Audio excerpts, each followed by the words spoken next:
I think it's important to give the people the reason why we believe, because a lot of times we hear from folks like, "Oh, I'm a believer. I've just been a believer, right?" But I do think there is power in explaining how you came to the point where you were sold out and your mind was made up. I think Yeah. that's kind of important. So if you don't mind giving us that kind of background and letting us know how you came to the conclusion that Christ is king. Yeah, it's a little 2 minute testimony, I guess you can call it.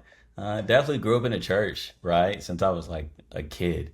Mom and dad used to always go to church. But I was that kid that like when he woke up on Sunday mornings, I did not want to go. So I was just waiting for my mom to not yell up the stairs or my dad to not ask if we were awake. That's when I knew we weren't going. Is that like, please, like don't ask if they're up. Don't ask if they're up.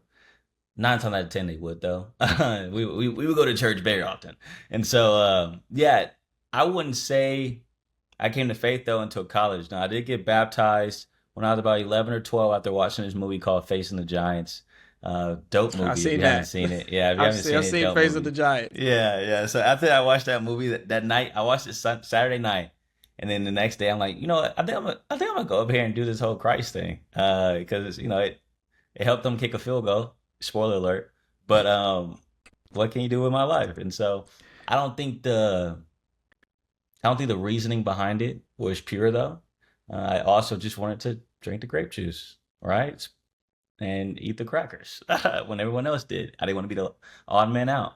And so as time went on though, I felt like my life didn't start to change until college. And funny enough, it was probably the first week of college when, they have everyone come on campus, do a bunch of events. You have like rush week going on and stuff like that. And so we're at one of the big events to start the year has two guys come up to me and name is Coley and the other dude's name is Chris. Shout out to those two guys.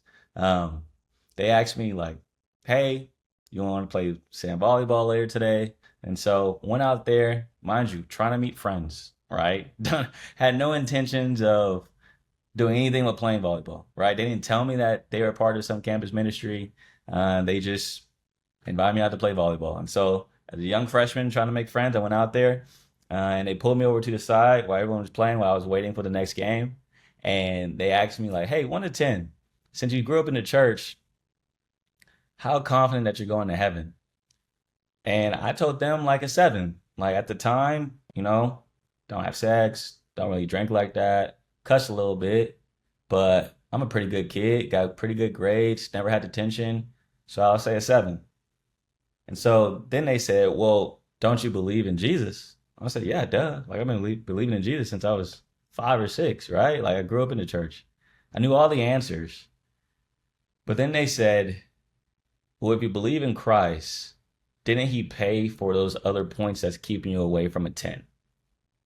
And once they said that, that's when it kind of hit me in a sense of, do I really believe what I say I believe? Because they're right.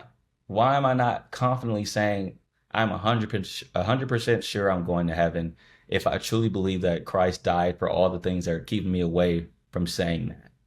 And so after that, started following these guys.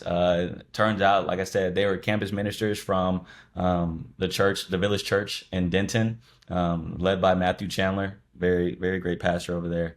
And they would come to campus every day and they would sit in the cafeteria.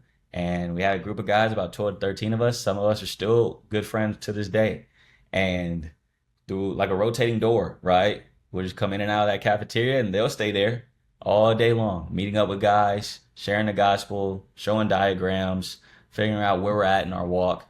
And I would say as the year went on, probably like my second semester at UTA is when I truly started to feel a change in my heart and my desires, right? Because that's what the Bible talks about, from a heart of stone to a heart of flesh. You start to feel like you want to do these things. You want to read the Bible. You want to pray. You want to be around other believers. And that started to change in my heart. And I started to yearn for those things. And that's when I knew that while I am fully embracing what I thought I was embracing my whole life, but now I see, no, this is different. And I truly do have a love and compassion to be around like-minded people that believe in Christ, but also I have a yearning for other people to know him as well. And so, yeah, that I would say that was kind of like my turning point for me. It was my first and second semester in college. After thinking I was a Christian my whole life, but then getting challenged about my faith for the first time and thinking, wow, maybe I don't believe what I say I've been believing since I was a kid. Wow, that's powerful. Well, shout out to those two guys for just going ahead and just going straight for it, right? And just Yeah. saying, hey, let's get to the meat of the conversation, right? Like, let's just get straight to who you really are, right? Not who we see on the outside, but let's get to the spirit. Yeah, still cool with them too. Coley, he just got married a couple weeks ago. That's what's up. He's actually he's a youth pastor out here in Austin. Funny enough. And then Chris is up in Memphis right now, sharing the gospel at his local church. He's one of the deacons. So yeah, they're still doing it. You know, they're still laboring. So I appreciate them for sure.